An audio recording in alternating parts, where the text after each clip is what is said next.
Hey guys, today we're going to read Duel, Burr and Hamilton's Deadly War of Words.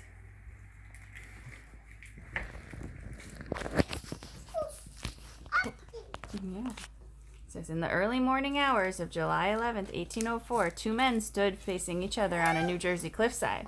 One was the U.S. Vice President, Aaron Burr. The other was Alexander Hamilton, the former Secretary of the Treasury. They were ready to fight to the death because of a feud.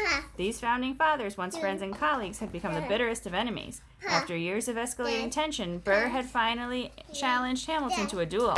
In the end, only one man survived, but their infamous rivalry lives on. Jules, can you get him a pop? Thank you. Duel, Burr and Hamilton's Deadly War of Words. As the sun rises on a July morning in 1804, two men stand 10 paces apart on a New Jersey cliffside. One is Alexander Hamilton, a signer of the Constitution. The other is Aaron Burr, the Vice President of the United States.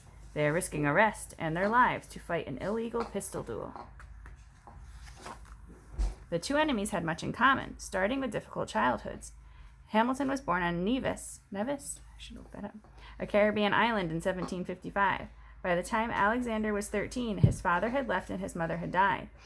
The lonely boy dreamed of sailing to America. When Alexander was 17, friends and relatives raised money for him to make the journey. After a nearly 2,000-mile voyage, Alexander entered an academy in Elizabeth, New Jersey. Burr was an orphan by the age of 2. Born in Newark, New Jersey in 1756, he was raised in Elizabeth by an uncle who whipped him for pelting neighbors with cherries and pulling other pranks. Aaron kept running away, but his uncle always tracked him down. Aaron graduated from New Jersey's Princeton College just as Hamilton came to Elizabeth in 1772. After the American Revolution began in 1775, Burr and Hamilton both fought heroically for independence. Burr took part in an attack on the British in Quebec, Canada. He was one of only 2 men in his unit's front ranks to survive British cannon fire.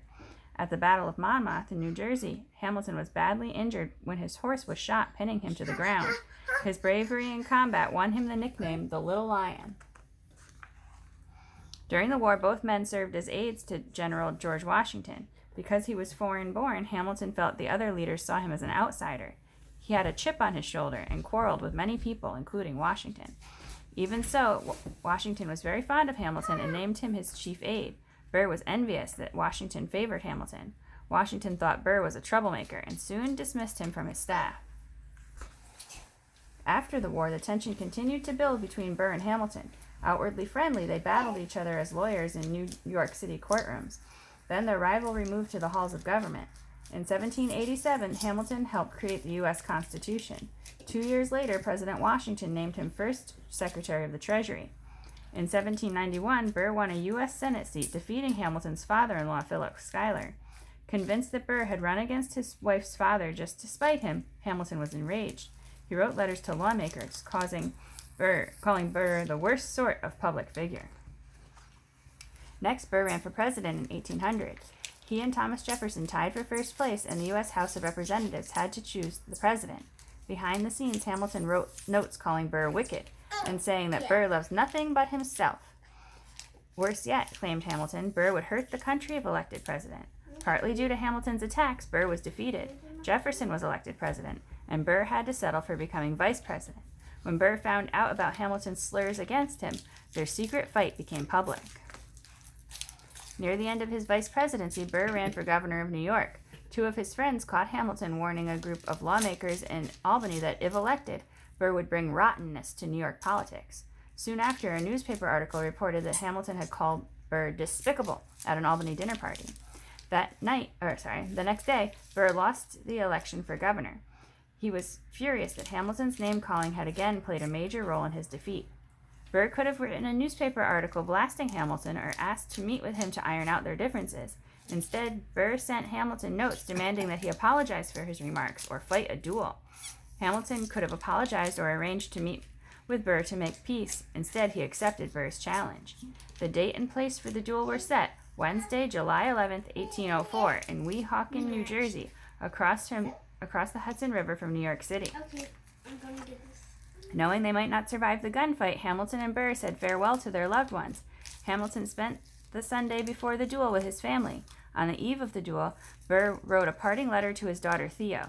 The next morning, oarsmen row Hamilton and Burr across the Hudson from New York City to Weehawken in separate boats. Hamilton and Burr each brought a second or assistant. Hamilton's second prepares to give the signal for the duel to start. Ready? He asks the men. Burr nods. But the sun's glare is bothering Hamilton. I beg pardon for delaying, he said, putting on his spectacles. Now both men await the word to fire. The second repeats, ready? Yes, answer Hamilton and Burr. When they hear present, the signal that they can aim and fire. Burr and Hamilton fire their pistols. As the gun smoke clears, they both stagger. It appears they have shot each other. Hamilton falls face first to the ground, severely wounded. Burr, however, has only stumbled on a stone and quickly regains his footing. He starts toward Hamilton, but his second hurries him to their boat. By remaining on the scene, the vice president risks arrest. Hamilton's second carries him to their boat. He's rushed back to New York, where a doctor tends to him at a friend's house.